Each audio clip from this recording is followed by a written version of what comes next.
Muy buenas tardes, amigas y amigos oyentes de Colectivo Burbuja. Os doy la bienvenida a un nuevo programa de Economía Directa. Hoy tenemos con nosotros a José Luis Carretero. Buenas tardes, José Luis. Hola, buenas tardes. Y a Jordi Llanos. Buenas tardes, Jordi. Hola, buenas tardes. Hoy vamos a hablar de Podemos, qué es lo que está pasando en la formación morada, en este nuevo partido político que surgió hace muy poquito tiempo y que está en una crisis realmente importante. Poco tiempo después de su nacimiento, esto se refleja en el último CIS, pues en una baja valoración. También pueden influir otras cuestiones en esta baja valoración, pero no cabe duda que esta crisis que tiene, esta falta de ideas, esta falta de identidad, pues está influyendo en esto y se refleja también un estancamiento en la intención de voto. Hablaremos también de esa conversación entre Rajoy y el nuevo presidente de Estados Unidos, esa vergonzosa y servil actitud de Mariano Rajoy. Y hablaremos también, una vez más, de la seguridad social. Vamos a comentar nuevos datos de la seguridad social, cómo estamos en materia de pensiones en relación a otros países europeos, por qué el debate no adopta una perspectiva lógica, una perspectiva de contrato social, de contrato generacional, y el debate transcurre pues por otros derroteros que poco tienen que ver, y como esto no es casual. Empezamos con el tema de Podemos y Jordi, coméntanos qué tal, cómo estás viviendo estos enfrentamientos que está habiendo en Podemos, estas luchas por el poder entre los errejonistas, los pablistas, por ahí andan también los anticapitalistas, en fin.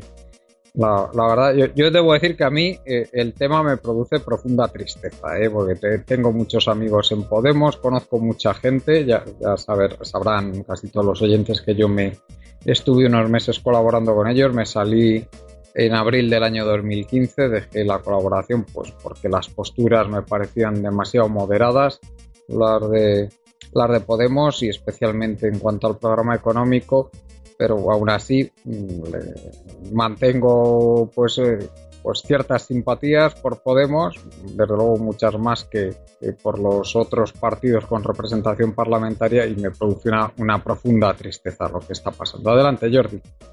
Bueno, yo lo veo desde la lejanía, porque nunca he tenido ningún acercamiento a Podemos, y la verdad es que lo veo desde la lejanía. Por un lado, bueno, pues parece la evolución casi inevitable, ¿no?, de las tensiones que se iban mascando y las diferentes posturas entre Rejón e Iglesias. Parece que ha desembocado. Evidentemente, yo creo que ha habido una gran apoyo mediático, al menos. Han visto en Errejón una cierta esperanza, no sé si es verdad o mentira. Muchos medios de comunicación y sobre todo, bueno, yo sigo un poquito más al grupo Prisa que a otros, en apoyo de Errejón y en detrimento de Iglesias. No quiere decir que uno sea mejor que el otro, ¿eh? No me estoy postulando en eso, pero sí que he visto que Errejón podría ser pues una vía transversal, un puente que permitiera, bueno, pues esos acuerdos, retomar, aunque Errejón siempre se distancia mucho del régimen del 78, pero en cierta manera retomar esos puentes, esa transversalidad, ¿no?, que algunos pretenden. Yo creo que ya lo dije en su momento, que el camino de Podemos me parecía equivocado, aunque ese camino en teoría les iba a reportar muchos más dividendos que al final se han quedado ni en sorpaso ni en prácticamente nada. Has comentado la encuesta del CIS. La encuesta del CIS demuestra que incluso el PSOE se está recuperando con esos pactos que está haciendo con el Partido Popular. Yo la verdad es que no sé cómo interpretarlo. Es decir, que bueno, la gestora y tal está consiguiendo estabilizar el partido a través de pactos y a través de reconocimiento con pequeñas dosis pues me deja un poco alucinado lo que la gente llega a percibir, ¿no?, que debe ser muy diferente de lo que yo percibo. Y sin embargo, bueno, Podemos, pues en estas luchas intestinas, pues ni gana ni pierde, más bien creo que perdía medio punto, pero eso no es significativo a nivel estadístico de la encuesta, pero bueno, parece que se están destrozando y eso es lo que evidentemente también hay que entender que es lo que también se quiere transmitir por los medios de comunicación de masas. Pero de todas maneras, a mí me parece que esto es la estación término, una de estación de donde ha venido, pues Podemos, no, yo no voy a decir moderando el discurso, pero intentando hacer ese discurso como más extenso para más gente que pudiera entrar y, por un lado, el discurso hacia esa transversalidad, por otro, unirse con Izquierda Unida y que tampoco le reportó los dividendos que muchos creían. Si hicimos los análisis de por qué había ocurrido todo aquello y si era lógico o no, está dividido entre esas dos almas y a mí me parece que no lo peor de todo no es todo esto, es decir, que vosotros a lo mejor lo conocéis mejor. Lo peor de todo es que no hay ningún discurso, o sea, no hay, es un agotamiento en 2 años y medio de cualquier tipo de discurso. Ni siquiera las intervenciones que yo veo en el Parlamento tienen enjundia, no sé, o es que yo tampoco es que lo siga muy de cerca, pero ni siquiera las intervenciones en el Parlamento, las propuestas o el movimiento que hacen los diputados de Podemos respecto a tal, ni son novedosas, ni aportan ningún discurso nuevo, ningún discurso alternativo. Y por la vía, no sé si de Pablo Iglesias, pero yo creo que más por la de Rejón, todo eso se diluye aún más. Es decir, se ha convertido en una máquina, como cualquier partido, de intentar llegar o compartir el poder y el nacimiento de Podemos parece que el nacimiento en el 15M y de los indignados y todo aquello que podía haber sido canalizado, siempre tenemos wishful thinking, ¿no? Que es, bueno, intentar que eso pues diera resultado a un discurso diferente, a unas alternativas reales diferentes, porque se critica a la Unión Europea, no sé qué, la Troika, pero después no se dice nada del euro. Yo la verdad es que cuando me leí y he vuelto a repasar un poco el programa económico de Podemos, ya que yo me lo miro más desde el punto de vista económico, es un programa totalmente deslavazado, con ideas sueltas, pero sin ningún no tiene un hilo conductor y no parece que les importe ni eso les preocupe. Sí que es verdad que Pablo Iglesias ha vuelto a coger a Navarro como uno de los miembros de su candidatura, mmm, pero bueno, que es un socialdemócrata Navarro en el fondo, pero poco más, ¿no? Poco más. Se ha separado el otro, el que ha llevado durante bastante tiempo, se ha descolgado de la candidatura, con Carolina Vescanza, pero a mí lo que más me preocupa es eso, bueno, las luchas de personalidades siempre genera esto, pero es que a mí me da la sensación de una pobreza absoluta de ideas, ¿no? Y eso es una muy mala noticia, porque no parece que vayamos a corregir el rumbo, sino a mantener el rumbo y acelerar hacia eso. Gane Orrejón o Iglesias, no creo que se vaya a solucionar ni que vayan a generar realmente un discurso alternativo. Sí, Y los anticapitalistas están muy lejos de poder llegar a generar, digamos, el consenso que sería, digamos, la línea que yo más me podría pues decir, esta es la línea que más me gusta, ¿no? La que sería más afín. Pero no creo que Podemos vaya a generar un discurso alternativo y eso yo creo que es el problema. José Luis, además yo veo otro problema realmente grande que, que se está viendo, ya lo hemos comentado varias veces aquí en Economía Directa, y es que el mensaje de partidos como Podemos no esté resonando, no esté sintonizando con la ciudadanía de a pie, es algo extremadamente peligroso, puesto que si no lo hacen ellos, lo van a hacer otros como ya estamos viendo en algunos países. Aquí tenemos en Estados Unidos a Trump, tenemos el ascenso de UKIP en el Reino Unido, que ha sido un factor decisivo para que gane el Brexit. Tenemos también a Le Pen en Francia, ha estado a punto de ganar las presidenciales un candidato también del mismo corte en Austria. Va a ser el partido más votado casi sin duda alguna un candidato muy similar en Holanda, aunque este no va a quedar muy lejos de la mayoría absoluta. Bueno, lo estamos viendo a lo largo y ancho del mundo cómo está pasando esto y desde luego parece un problema que no es solo de la izquierda española, sino que está más generalizado entre la izquierda que, por lo menos en la que participa en el juego de las democracias occidentales. Sí, yo creo que el punto básico lo has dado al final, es decir, de la que participa en el juego de las democracias occidentales. Yo creo que la auténtica vacuna contra el populismo de derechas que ha funcionado hasta el momento no quiere decir para siempre, pero sí hasta el momento en España no ha sido tanto Podemos o la figura de Pablo Iglesias o el asalto institucional, sino todo lo contrario, fue el 15M. Es decir, el hecho de que las multitudes salieron a la calle y se hicieron suyas desde la práctica, no tanto desde el discurso, pero desde luego desde la práctica, elementos nucleares y básicos de la que ha sido la ideología fundamental o los valores fundamentales de la izquierda de este país, como puede ser el asambleísmo, como puede ser la acción directa, como puede ser la acción sin base a la representación, etcétera. Cogieron toda una panoplia de argumentos que los movimientos populares de este país han manejado de siempre, que han manejado históricamente, y los reactualizaron, los convirtieron en argumentos 2.0 y generaron una auténtica praxis revolucionaria, constituyente, durante un par largo de años. Es decir, por lo tanto, lo que se hizo ahí fue una labor de pedagogía social que ha servido hasta el momento, y ese hasta el momento implica que probablemente podemos ver muchas cosas distintas de aquí al futuro, hasta el momento como vacuna para la emergencia de ese populismo de derechas. Porque al fin y al cabo la gente vio que la gente de izquierdas o que la gente inconformista o que la gente que quería una salida social a la crisis era otra, era la que al fin y al cabo se manifestaba en las calles, montaba asambleas populares, presentaba alternativas de vivencia, etcétera.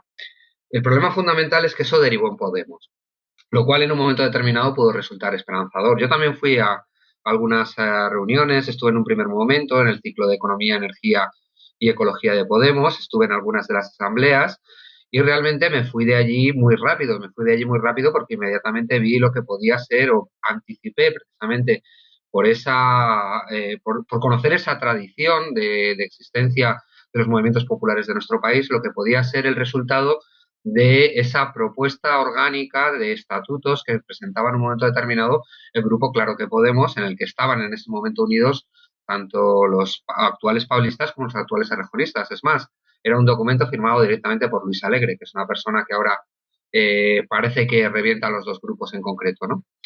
Entonces, esos estatutos eran unos estatutos pensados de una manera absolutamente vertical, nada horizontal, era absolutamente lo contrario de lo que estaba haciéndose en las plazas hasta ese momento. Era una estructura vertical, una estructura basada en un liderazgo fuerte, en una representación, unos mecanismos de representación no nada directos y por lo tanto unos mecanismos muy representativos.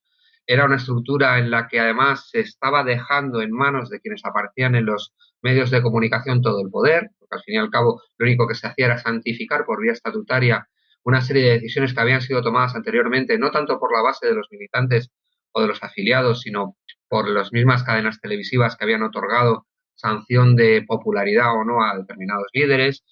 Y por lo tanto yo anticipé que ese podía ser perfectamente el resultado y que el resultado iba a llevar a donde ha llevado, de cierta manera, ¿no?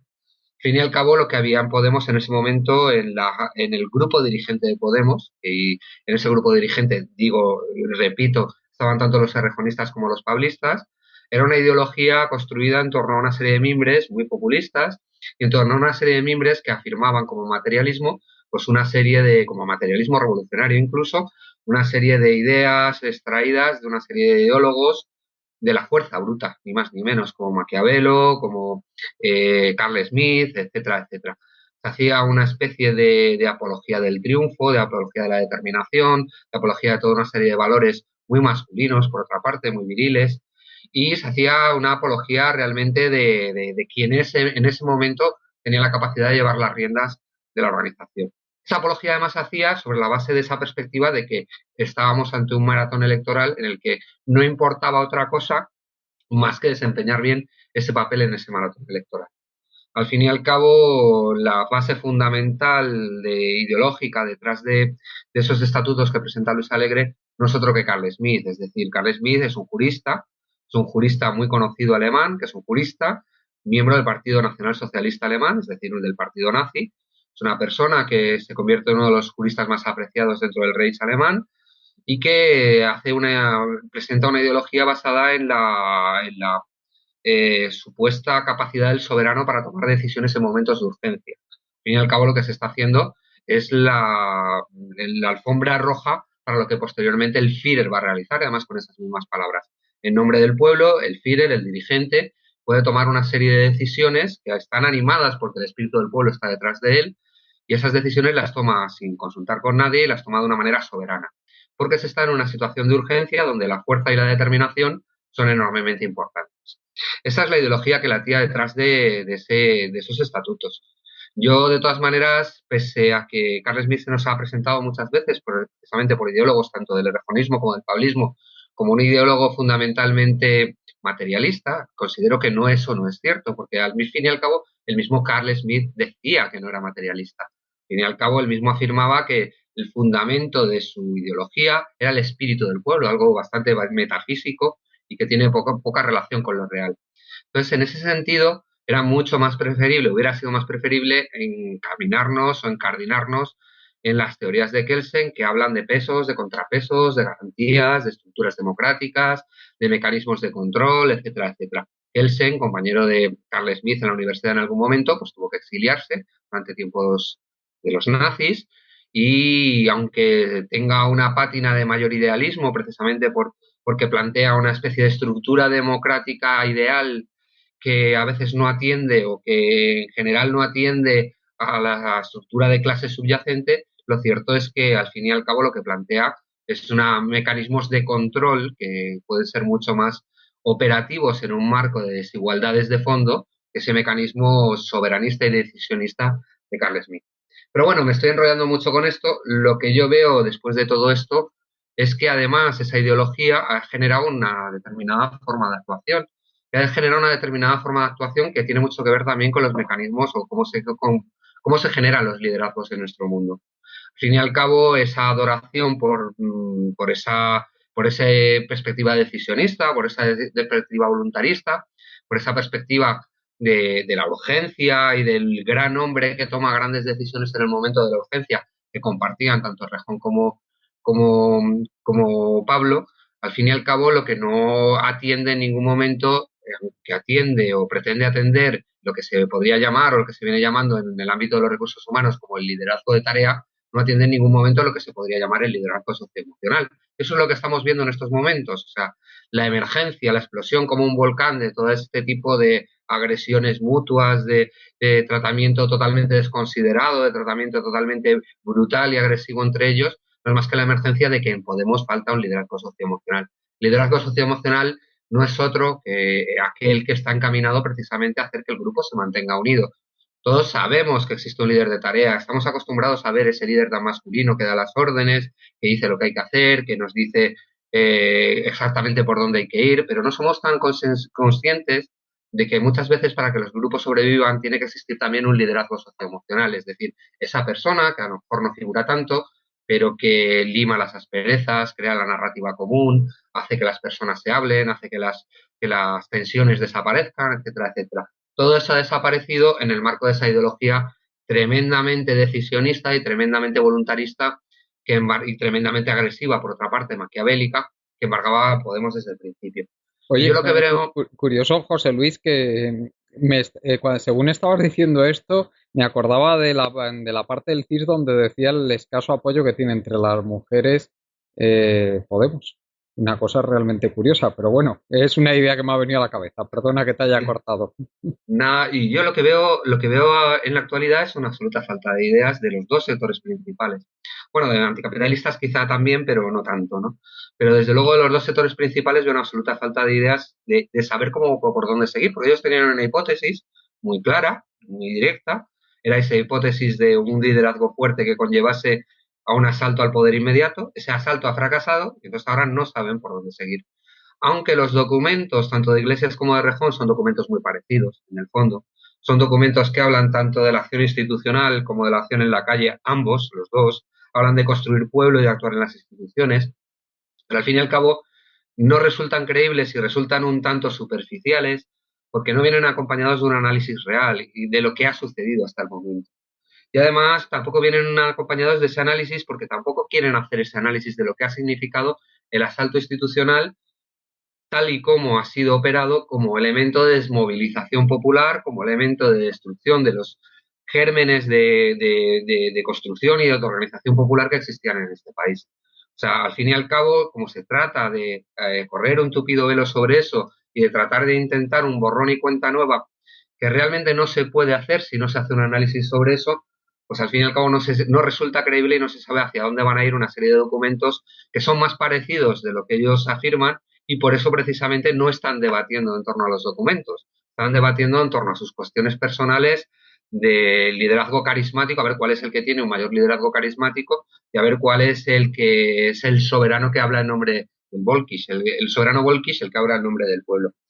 Yo creo que hay la necesidad de empezar a plantearnos ya qué ciclo viene después del ciclo de Podemos, es decir, qué tipo de iniciativas, qué tipo de estructuras, qué tipo de organización podemos generar después de Podemos o después de esta eh, pasión y muerte de Podemos, en cierta manera, para regenerar los movimientos populares de este país. Estaba leyendo, Jordi, el programa económico de Marine Le Pen, con el que se presenta a las presidenciales. Y la verdad es que evidentemente es un programa que no va a tocar a las oligarquías francesas, pero luego sí se atreve a decir claras y atacar claramente algunos de los problemas que ve la gente en la calle.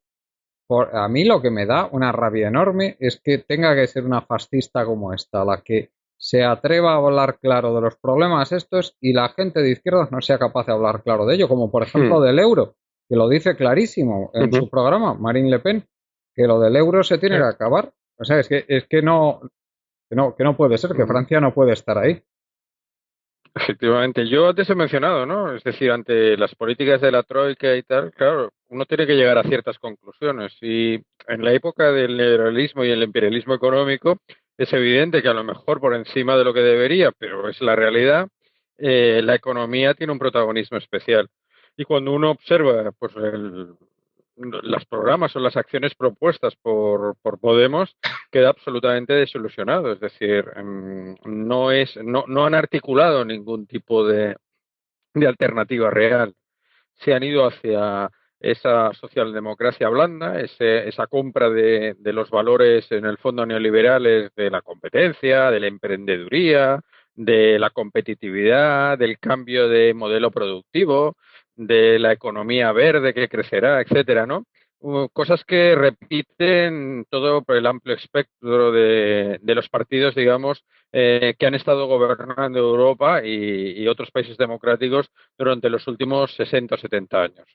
Por lo tanto, no ha representado ningún cambio y no ha sabido aprovechar cuando decía, bueno, cuando hay una crisis, ¿no? Y es lo que las izquierdas en principio decían que había que aprovechar, pero realmente las que la han aprovechado perfectamente han sido los neoliberales durante las diferentes crisis o provocadas por ellos mismos a través del poder norteamericano en diferentes países o aprovechando las crisis económicas, haciendo tabula rasa una y otra vez de los derechos de los trabajadores y de la mayoría de la población en favor de la minoría a través de ese sistema que se ha ido financiarizando, es decir, el sistema que cada vez ha sido más hacia el sector financiero, que es el que ha estado pues depredando, digamos, al resto de la sociedad. Y eso, que para mí es una cuestión muy clara y muy evidente, y que desde mi punto de vista tal vez, ya te digo, pues, desde como economista, pues tal vez le doy más protagonismo, a veces es fundamental, pues ni siquiera aparece de una manera ni clara ni prácticamente aparece, ¿no? Cuestiones sobre el sistema financiero, que a mí me parecen que son las más fundamentales si se quiere pasar a otras cuestiones. Es decir, si una reforma de este tipo de temas, pues no vamos a poder avanzar casi en ningún sentido, ni a nivel europeo ni a nivel global. Por lo tanto, cuando Podemos no se atreve y, sin embargo, Trump, Marine Le Pen o otros se atreven, pues claro, uno le produce primero sorpresa, es decir, segundo, una cuestión que a mí que empiezo a reelaborar, es decir, en realidad con Trump o con Le Pen o con otros, no es tanto un cambio de políticas, que en algunos casos sí, pero en otros, bueno, pues es la protección de las élites, sino el abandono del doble lenguaje. No sé si me explico. O sea, todo el proceso, digamos, sobre todo en las democracias, porque no era posible, porque había sindicatos fuertes y tal, bueno, se fue remodelando eso, pero existía una gran hipocresía, un gran doble lenguaje. Hago una cosa y digo otra diferente. Lo que yo más estoy destacando es que no es que hayan variado mucho las políticas de Trump respecto, y deberíamos analizarlo una por una, ¿no? En muchos casos, sino que lo que ha hecho es abandonar el doble lenguaje. Ha pensado, y yo creo que con acierto, y a mí eso me ha sorprendido, que ya no es necesario utilizar el doble lenguaje. Uno puede decir lo que va a hacer. Es decir, que la sociedad está tan dividida, tan aislada, tan falta de conexión, que no es necesario dorar la píldora. Podemos expresar las cosas tal y, por ejemplo, el waterboarding o otras cuestiones, ¿no? Uno, las anteriores administraciones lo hacían, pero disimulaban. Trump lo hace, el hecho es que lo sigue haciendo, o le parece bien, pero lo dice y ya está, y punto.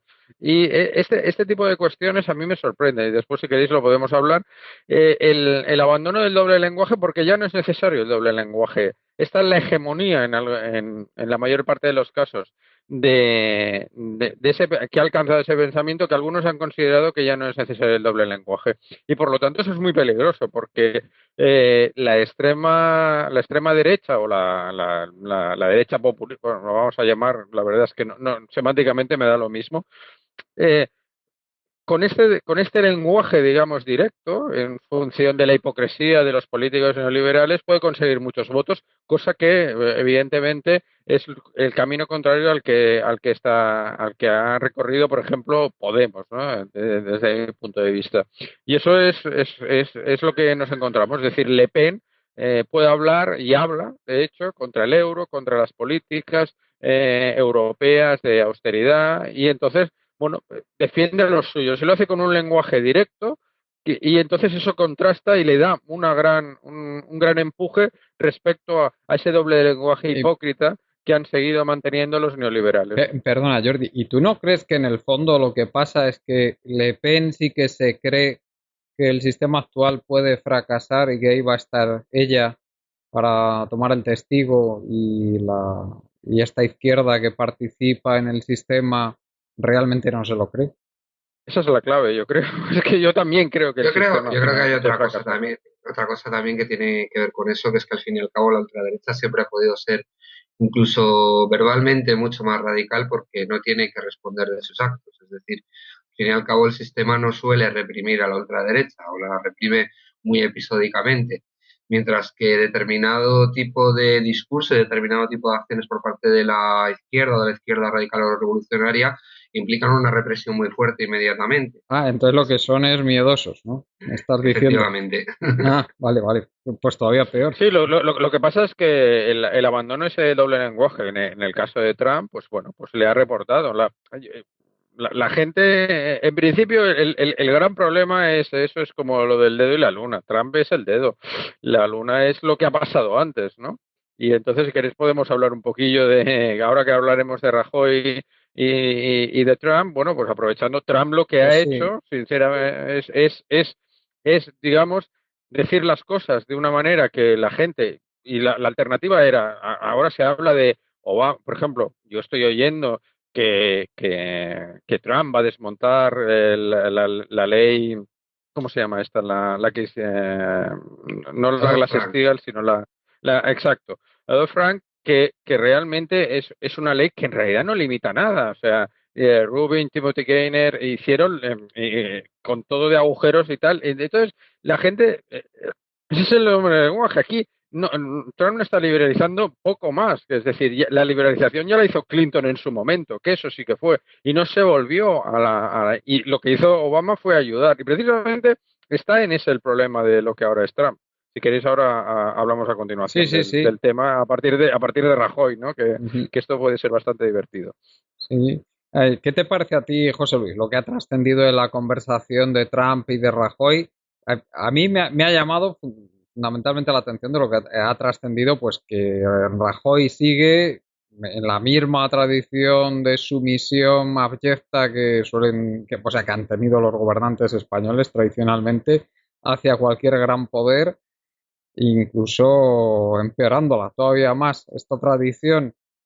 Y desde luego a mí me ha llamado también mucho la atención el que no diga absolutamente nada de México, el que cuando claramente Rajoy debería, desde mi punto de vista, haberse posicionado a favor de México en este problema que tiene ahora mismo con Estados Unidos, máxime teniendo en cuenta, ¿no?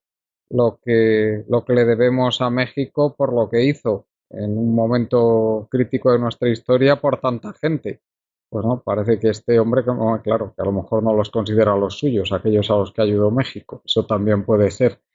Y luego también tenemos el tema de que le consienta a Trump el que se atreva a decirle el tema este del incremento del gasto militar. O sea, es que me parece ya una cosa vergonzosa. Bueno, pues adelante, José Luis. Sí, yo creo que sí, que básicamente lo que plantea Rajoy o lo que ha demostrado Rajoy es una postura absolutamente servil. En un momento determinado, en un momento contextualizado en el que prácticamente todo el mundo estaba haciendo ver sus diferencias con Trump, Rajoy no solo no las hace ver, sino que se pliega a todo aquello que le interesa al emperador norteamericano. En ese sentido, no dice nada tampoco del tema de, de la orden migratoria, porque podría afectar a españoles, al fin y al cabo, españoles que tengan la doble nacionalidad de alguno de los países de los que estaba, de los que se había prohibido la entrada en Estados Unidos. Es algo que no se está diciendo mucho, pero es una posible situación de conflicto, incluso diplomático, entre los países de la Unión Europea y Estados Unidos. Pueden ser personas que tengan doble nacionalidad española y de alguno de esos dos países. Luego tampoco se dice nada porque al fin y al cabo yo creo que tampoco se siente legitimado Rajoy para hablar del tema migratorio cuando nosotros ya hemos construido nuestro muro y ya lo tenemos en funcionamiento. Yo creo que nadie puede pensar que Rajoy puede decirle de una manera aulluna o falta de vergüenza ajena a Donald Trump que algo respecto al tema del muro con México, porque al fin y al cabo tenemos una valla en Melilla y en Ceuta, tenemos vallas con concertinas y tenemos sucesos como el de Tarajal que demuestran claramente que aquí se va a hacer lo que haga falta para evitar la entrada masiva de inmigrantes ilegales. Yo creo que por ahí van los tiros y lo que realmente profundiza la abyección o el civilismo de Rajoy es que precisamente esto se produzca en el entorno de una gente, efectivamente de un país que comparte con nosotros historia, que comparte con nosotros cultura, que es un país que además ha demostrado su solidaridad con el pueblo español sobradamente, lo demostró después de la guerra civil acogiendo a miles y miles de refugiados españoles, refugiados, digámoslo, Que no quería refugiados nadie en aquel españoles momento, ¿eh? Que que no no quería. quería nadie en aquel momento, los trató muy bien, se integraron plenamente en la sociedad mexicana, no hubo ningún tipo de situación extraña en la que fueran sometidos a ningún tipo de prueba de xenofobia o cosa semejante. O sea, yo creo que es representativo de que la solidaridad, cuando a uno se la prestan, tiene que devolverla de alguna manera. Si hablamos de solidaridad, hablamos de apoyo mutuo y el apoyo tiene que ser, por lo tanto, mutuo. Nuestro país debería apoyar a México en este contencioso porque al fin y al cabo le debemos mucho. Y no plantear algo tan naif, tan ingenuo, tan absolutamente fuera de lugar como que España va a ser el intermediario de Estados Unidos con América Latina.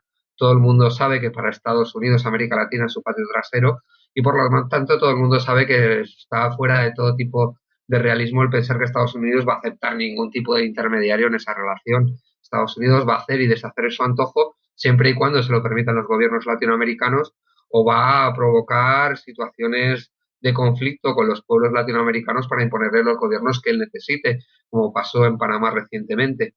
Yo creo o ha pasado incluso de una manera más incruenta también recientemente en Paraguay o en Brasil. Yo creo que Estados Unidos ni se plantea, ni le pasa por la cabeza, ni lejanamente que nadie en el mundo haga de intermediario de sus relaciones con América Latina, que ve como un territorio a devastar y que está bajo su bota más directa. Y el tema de la OTAN, pues bueno, se adelantaba que Trump iba a plantear que sus aliados pagaran también la defensa mutua, que no dependiera solo del presupuesto norteamericano, pero lo cierto es que esto implica una injerencia directa en la soberanía española. Implica una injerencia directa en la soberanía española, además teniendo en cuenta que Estados Unidos está utilizando a España como una plataforma de agresión con respecto a los países de Oriente Medio, con respecto a los países del norte de África, que está utilizando además a España como centro de control desde el que extender su dominio sobre todos estos países y que por lo tanto la importancia estratégica de España para Estados Unidos es importante. Es importante y al mismo tiempo eso demuestra hasta qué punto Estados Unidos está dispuesto a tomar el control de este país y a hacer someter al servilismo más abyecto a sus dirigentes. Y estamos viendo también cómo esos mismos dirigentes están encantados con esa situación y están dispuestos a hacer lo que sea. Yo me acuerdo en una conferencia en el Ateneo donde Manolo Revuelta, creo recordar que era, hablaba de los servicios secretos españoles, ¿no?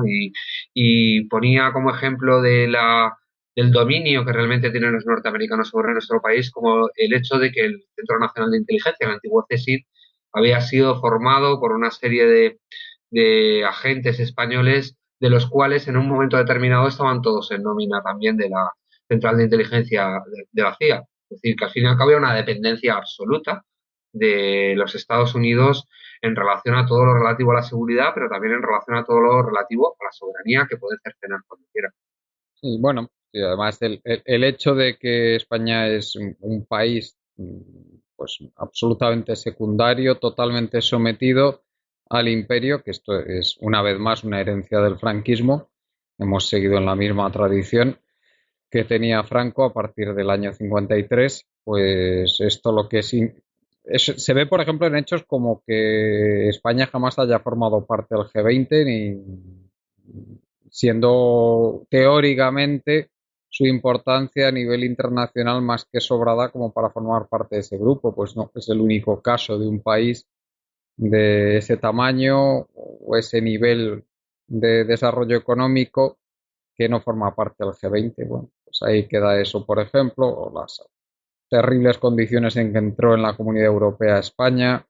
Hay multitud de ejemplos que nos hacen ver que realmente nuestros gobernantes, para quien gobiernan, es para ellos mismos, para la oligarquía local y para los intereses de las potencias extranjeras de turno, Estados Unidos y Alemania, Francia, el Reino Unido, digamos que en ese orden más o menos.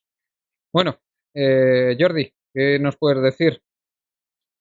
Bueno, parece que asistimos a la versión, no sé si os acordáis de los cabezazos de Josep Piqué, cuando creo Sí, que sí, fue, pues bueno, no fue sé si has milagroso. asistido. Fue milagroso ver cómo era capaz de tocar la frente con el suelo sin doblar las rodillas. Pues hemos asistido a la versión telefónica de los cabezazos de Josep Piqué. Es más o menos el tema de la conversación de Rajoy. Nada nuevo bajo el sol, es decir, continuamos con una política bastante coherente en ese sentido. Tema de relación de hacerte interlocutor con el patio trasero, ¿no? de Estados Unidos. Y precisamente lo que Trump quiere recuperar esa doctrina Monroe, la última cosa es que quiere ningún intermediario y menos en su patio trasero. Es que es absurdo. Yo no sé qué tipo de estrategas o de analistas políticos hay en la Moncloa, pero deben ser, vamos, no deben saber nada de historia, porque es que resulta absurdo ni siquiera la propuesta.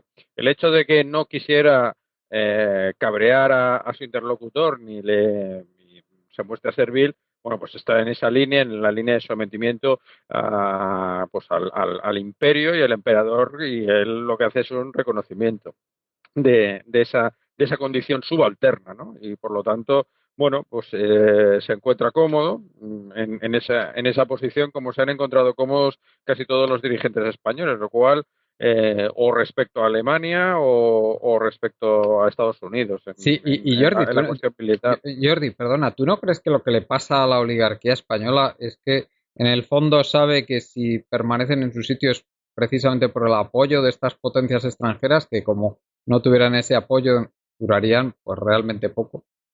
Claro, una de las cuestiones que siempre se ha dicho del euro es que por parte de la oligarquía española, una oligarquía muy corrupta y muy impresentable, ¿no?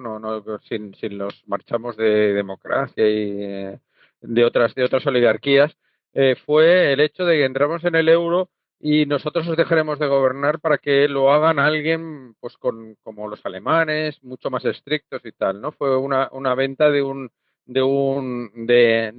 eso, ¿no? Es decir, la oligarquía española se alió con las oligarquías internacionales en el sentido de que, bueno, el euro lo que vamos a hacer va a ser que en el fondo ya no vais a tener que aguantarnos a nosotros fundamentalmente, sino vais a depender de alguien pues mucho más democrático. Yo lo que sí que quería decir es un tema que a lo mejor pues se puede crear pues alguna polémica. Por ejemplo, habéis dicho que Trump le dijo de aumentar el gasto en defensa y eso es una injerencia en la soberanía. De hecho, España, dentro de la OTAN, y hace mucho tiempo, hay un compromiso no vinculante, pero que sí que existe lo de dedicar el 2% del Producto Interior Bruto a gasto de defensa. Esto no es nuevo y durante mucho tiempo eso siempre ha sido una cuestión retórica. No es el primer presidente que habla de esto, no en términos, supongo, una conversación bilateral, no tengo ni idea, privada, quiero decir, que se conozca, pero sí en el marco de la OTAN, donde los americanos hacían ese ritual de solicitar más gasto al resto de países participantes, especialmente, bueno, Inglaterra sí que lo cumple, Francia también, Alemania no tanto, pero países como España, que en teoría, al menos nominalmente, están muy lejos de ese gasto. Eso no es, dan resultados del 0,7, 0,8%. En realidad, eso como sabemos no es cierto, porque hay una serie de gastos camuflados como I+D, Ministerio de Industria, se tiene que volver, créditos extraordinarios, que elevan esa cifra seguramente al 1,2, al 1,3%, seguramente. No estoy, aquí hay muchas cuestiones que de homogeneizar entre un gasto y otro. Pero eso no es la primera vez que se plantea. Pero yo creo que Trump, en ese sentido, es, quiero decir, los otros lo planteaban de manera retórica, para decir, bueno, ya nos interesa ser nosotros los que dominamos. Es decir, el imperio se ejerce y a los Estados Unidos les interesaba ser la única superpotencia militar que tuviera una proyección internacional. Es decir, eso ya les servía a ellos. Que Trump quiera que realmente, y no lo sé si lo va a querer, que los demás gasten en defensa y que por lo tanto puedan tener una cierta autonomía detrás de ello, es una novedad, ¿no? Y no necesariamente mala. Es decir, no necesariamente mala. Habría que mirar muchos puntos de vista. Que se lo haya dicho en una relación bilateral, ya lo digo, no es la primera vez que se plantea lo del incremento de los gastos de defensa, no es el primer presidente de los Estados Unidos que lo hace, o a nivel general y seguramente a nivel individual en conversaciones, pero parece que Trump es el primero que lo dice en serio. Es decir, que quiere que los Estados Unidos pues no tengan ese, quiere encerrarse, como ya lo he dicho un poco más, adoptar una doctrina. No sé si lo va a poder, porque eso es lo más difícil. Ya el tema de la China, de una sola China, ¿no? Ahora ha vuelto, digamos, a las posiciones más tradicionales de los Estados Unidos y no creo que pueda abandonar esa hegemonía mundial, pero un poco la idea de Trump es bueno, abandonar ciertas posiciones y por lo tanto encerrarse un poco sobre sí mismo. Y la idea de que los demás asuman su alícuota aparte y por lo tanto ganen en autonomía, porque al final, pues eso, el poder de imperio, la última ratio siempre es la ratio y siempre la ha sido. Es decir, las intervenciones militares que hemos sufrido durante estos últimos 60 o 70 años, bueno, pues han sido al final pues razones de mano militar, es decir, cuando alguien ha puesto en duda el poder de los Estados Unidos, el poder de dictar y sobre todo de imponer la moneda de cambio, como he dicho en muchas maneras, pues siempre ha habido pues una corrección militar que se ha ejercido. Que Trump vaya a cambiar esa política, yo lo dije al principio, es lo que yo creo que menos es posible, porque el poder de Estados Unidos depende de esa política, porque depende del dólar como reserva, como moneda de intercambio y de reserva a nivel planetario, y eso es muy difícil de cambiar. Pero en cierta manera, Trump da indicios, es decir, el tema de los gastos de defensa, si realmente va en serio, y quiere abandonar posiciones en Europa para dedicarse a otras, a lo mejor más en el Pacífico y tal, puede ser un indicio de que haya un cierto cambio en la política norteamericana, un cambio que yo sí que consideraría que es bastante importante. José Luis, no sé si quieres comentar algo más sobre esto antes de pasar al tema de la seguridad social. Yo no lo tengo tan claro, es decir, es verdad que se está reclamando a los socios que participen más económicamente en su defensa, pero eso no quiere decir que pueda surgir un mecanismo de defensa autónomo europeo independiente del norteamericano. Es decir, al fin y al cabo, lo que se pide es una OTAN donde los gastos estén más equilibrados, pero no en modo alguno una OTAN que pueda ser más autónoma. En ese sentido, hay que tener presente que estamos hablando mucho de una extensión entre Estados Unidos y Rusia, pero y de una especie de retirada de Trump de determinados escenarios como pueda ser, por ejemplo, el de Siria, pero eso no parece tan claro. Es decir, últimamente también se oye que Estados Unidos está armando hasta los dientes a determinados actores en el propio conflicto sirio, por ejemplo, a los kurdos del PDK, de Barzani, en Irak, etcétera, y que tiene la intención de establecer allí una especie de zona de seguridad controlada por sus aliados que pueda servir de tapón además tanto para un posible mecanismo de generación de una hegemonía distinta por parte de Siria, Turquía y un Irak tendente también hacia el chismo, ¿no? Yo creo que está todo por ver y probablemente lo que puede tener en mente Trump, y parece ser que se está hablando de eso también, es que precisamente lo que quiere es llegar a una especie de acuerdo con los rusos por lo que éste permita la creación de esa zona de seguridad y una cierta gestión conjunta de esa zona de seguridad a cambio de la retirada de las sanciones a Rusia. Yo no sé hasta qué punto eso es factible, hasta qué punto eso no va a avivar aún más los conflictos o hasta qué punto eso va a generar de verdad la posibilidad de una situación estable en Oriente Medio. Yo no sé, yo no lo tengo del todo claro, eso de que Estados Unidos lo que pretende es retirarse de las zonas de conflicto y lo que pretende es de llevar a cabo una política más aislacionista. No estoy del todo convencido porque realmente veo también una voluntad de gestionar la hegemonía de una manera mucho más directa. Es decir, que al fin y al cabo, junto a ese lenguaje de que esta defensa la tenemos que pagar todos, está también el lenguaje de que al fin y al cabo a ISIS hay que derrotarle de una manera absolutamente militar inmediata, hay que generar también una serie de barreras de contención frente a China, es decir, que no lo tengo del todo claro. Jordi. Yo coincido, no lo tengo claro, pero digamos que es la cuestión así más, ya lo he dicho, o sea, no creo que sea posible, es decir, ni aunque él lo quisiera, creo que sea posible. Es decir, el presidente de los Estados Unidos puede mucho, tiene mucho poder, pero no tanto. Es decir, para variar ese tipo de política yo creo que no es posible porque dependen demasiadas cosas de esa, de esa hegemonía de los Estados Unidos. Bueno, si queréis pasamos ya al tema de la seguridad social. Estaba leyendo hace unos días un libro pues, que recomiendo encarecidamente porque la verdad es que está muy bien. En algunas cosas no estoy muy de acuerdo con él, pero bueno, en general me parece un libro estupendo, que es un libro que se llama Piratas de lo Público, Antón Losada. Y leyendo el apartado de las pensiones, Antón usa un argumento que realmente a mí me parece impecable y es que dice que según defienden algunos no nos podemos permitir las pensiones que pagamos, pero si uno mira el entorno europeo se da cuenta que España está en la parte más baja en relación al PIB en gasto por pensiones. Entonces, estamos sobre alrededor del 10% cuando hay países que están por encima del 15% como la propia Alemania. Entonces es una cosa realmente curiosa. Aquí volvemos una vez más al tema de la seguridad social, el tema de las pensiones y aquí no hay manera de aclarar el tema. José Luis, ¿qué nos puedes decir? Bueno, esta semana ha habido una comparecencia muy interesante del representante de la AIREF, de la Autoridad Independiente de Responsabilidad Fiscal ante el Parlamento y ante el Congreso. Este representante ha venido a decir básicamente que todo este tipo de proyecciones que se hacen desde las perspectivas neoliberales de lo que ocurrirá en el año 2050 son proyecciones que implican creernos de salida al escenario más pesimista y partir de la base de una serie de entender como científicos una serie de hipótesis que se han demostrado una y otra vez falsas. Es decir, esa, José Luis, ¿y no te parece cachondo que unos tíos que decían en el año 2006 y 2007 y hasta en el 2008 incluso que ya se habían acabado las crisis y que nunca más iba a volver a haber una crisis, ahora pretendan que van a saber lo que va a pasar en 2050?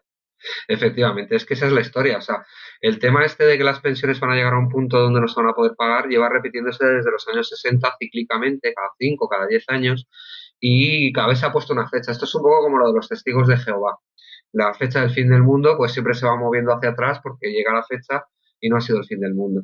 Obviamente, ¿cómo se ha evitado eso? Se ha evitado eso porque ha crecido el pastel, es decir, ha habido un aumento de la productividad que ha superado ese 0,5% al año de aumento del PIB que están planteando como escenario precisamente para el año 2050. Ese es el escenario sobre el que hacen sus hipótesis, ¿no? Es decir, que va a haber un crecimiento, un estancamiento puro y duro económico de España al estilo del que ha tenido Japón en la última década. Y por lo tanto, ese estancamiento además va a durar 30 años. Es decir, que es una hipótesis fuerte, es una hipótesis realmente potente.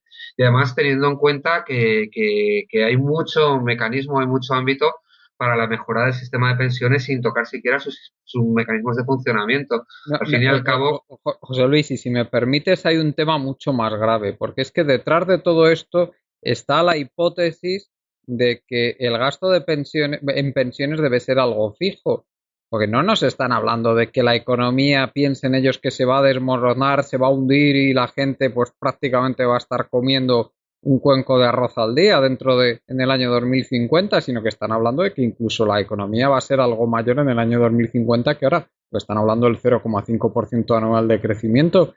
O sea que ellos lo que están diciendo es que la pirámide demográfica es la que va a provocar esto, pero ¿qué pasa? Que resulta que aumenta la población jubilada y el gasto en pensiones tiene que permanecer estable según ellos y por eso no se pueden pagar. Es que yo no entiendo nada, por favor, a ver si me lo aclaras tú, porque esto es una cosa un poco extraña. claro, básicamente la pirámide demográfica en España está mal, pero también está mejor que la de Italia, la de Francia o la de Alemania. Es decir, que no es la que peor está en el marco de Europa Occidental.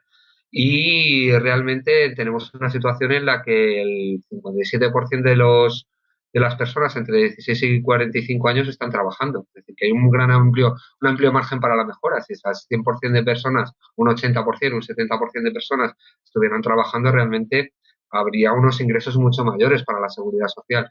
Si no se pretende hacer unas políticas que permitan el crecimiento, no ya desde el punto de vista del crecimiento contrario a la sostenibilidad ambiental, sino el crecimiento incluso en actividades pues de cuidados, en actividades culturales, en actividades de otro tipo, pues al fin y al cabo y lo que se nos plantea es que va a seguir habiendo este paro y va a seguir habiendo una situación de estancamiento durante los próximos 30 años y no va a haber para pagar las pensiones porque al fin y al cabo lo que va a haber va a haber una quiebra fundamental de la sociedad española. Es decir, si hacemos caso a su hipótesis, el problema mínimo que nos vamos a plantear es el de las pensiones. O sea, vamos a estar en una situación de auténtica quiebra.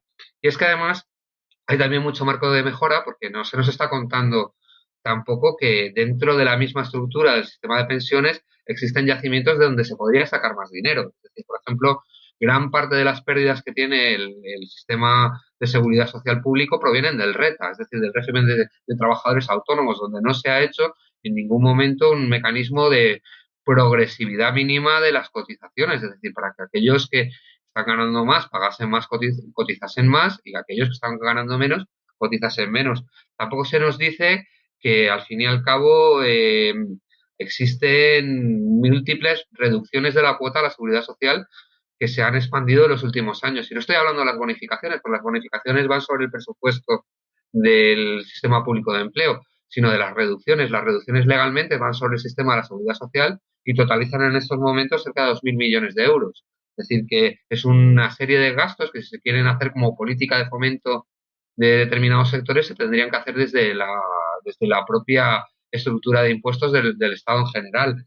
Tampoco se nos habla de por qué no se pueden destopar las cotizaciones eh, a los las bases máximas de cotización. Es decir, por qué aquellos que más ganan tienen topada y no tienen por qué pagar más, no tienen por qué cotizar más.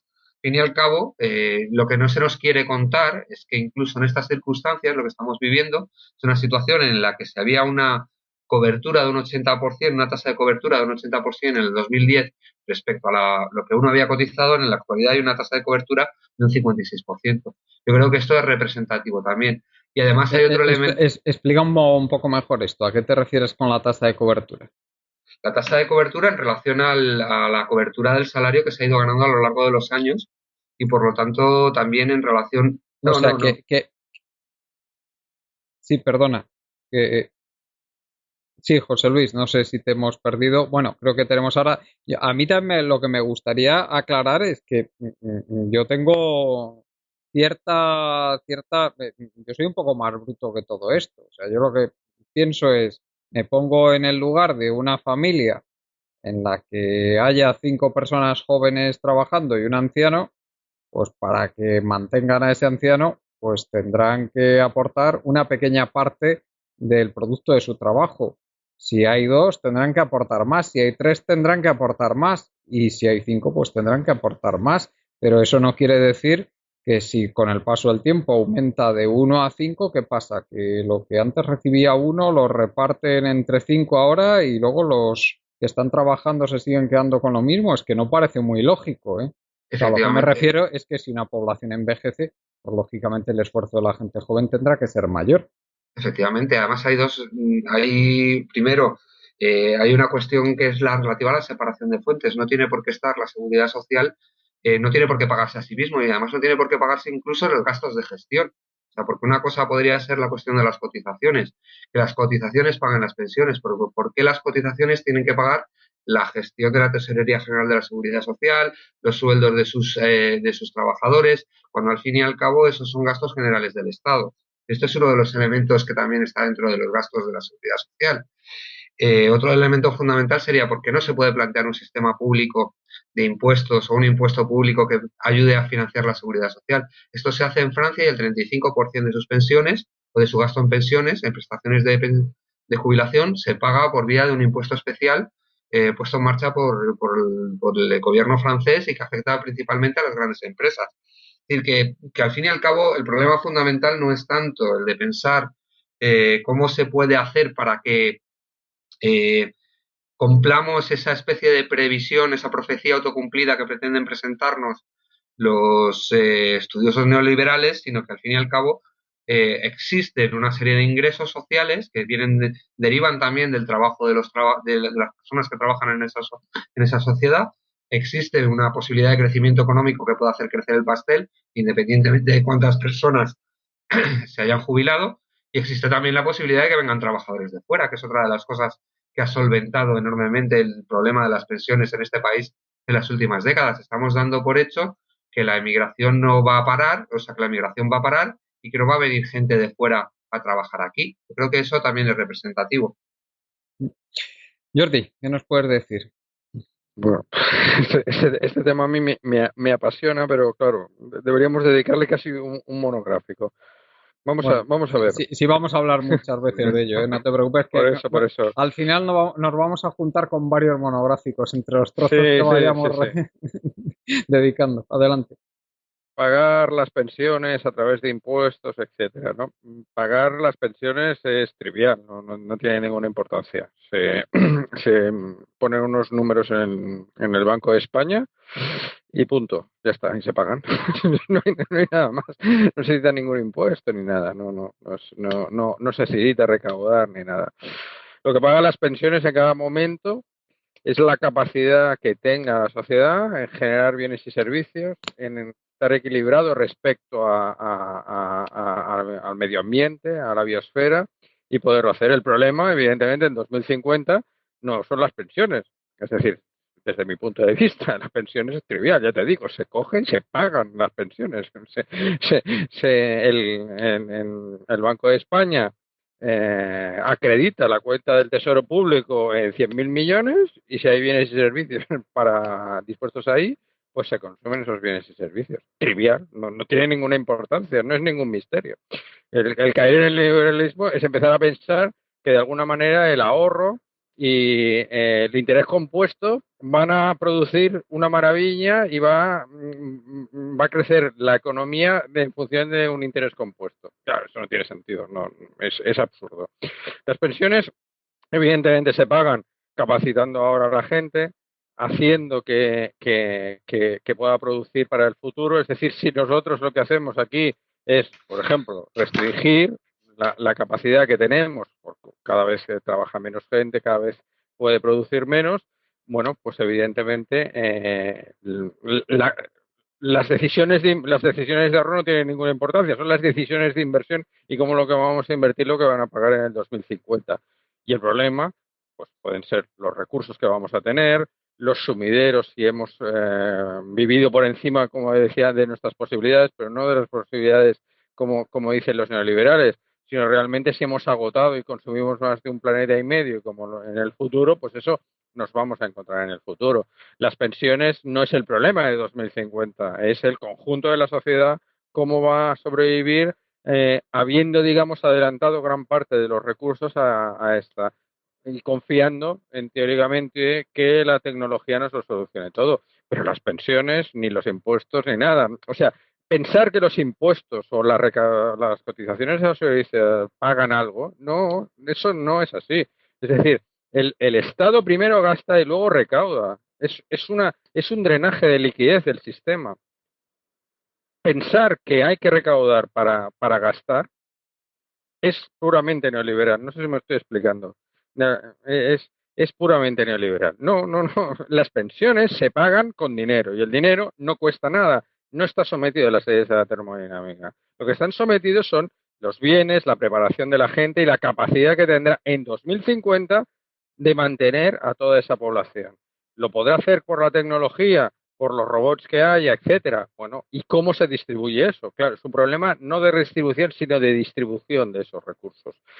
Con la sociedad que tenemos ahora y con el sistema financiero que tenemos ahora, eso es imposible. Es decir, y por eso se pretende que nosotros mágicamente, digamos, lo pongamos en un plan de pensiones y tal, porque en el fondo muchas de esas campañas se hacen y se orientan para vender productos financieros y que puesto al tipo de interés compuesto, yo obtenga una gran cantidad de dinero en el 2050.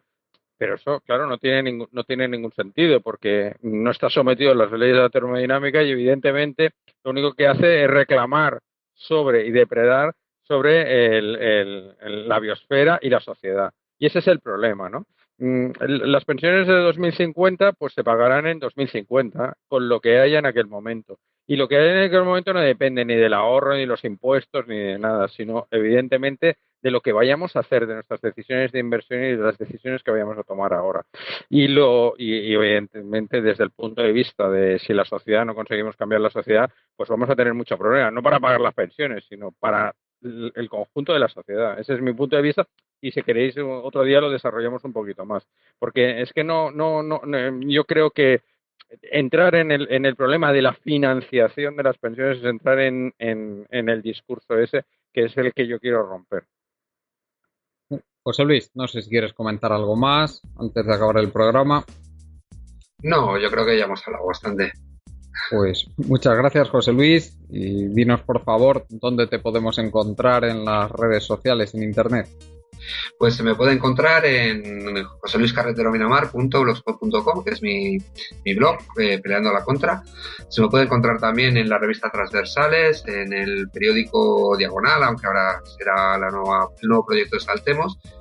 Y se me puede encontrar también en las redes sociales, en Facebook como José Luis Carretero Miramar y en Twitter como José L. Carretero. Gracias, José Luis. Jordi, si quieres comentar algo más, y si no, pues nada más. Y si no, dinos dónde te podemos encontrar. Pues en la economía del Dr. Pangloss y en el blog de Autonomía y Bien Vivir, donde acabo de hacer una entrada sobre el libro de Michael Hudson, Matando al West, donde habla precisamente del sistema financiero. Gracias por avisar, lo leeremos con mucho interés, porque además Michael Hudson es un autor interesantísimo. Pues sí, merece la pena. Gracias. El autor, ¿eh? Sí. Bueno, yo estoy seguro que la entrada también. Gracias, Jordi. Y gracias, por supuesto, a toda la gente que nos escucháis, a los compañeros José Manuel Corrales, Juan Martínez y Ramón Ferrer.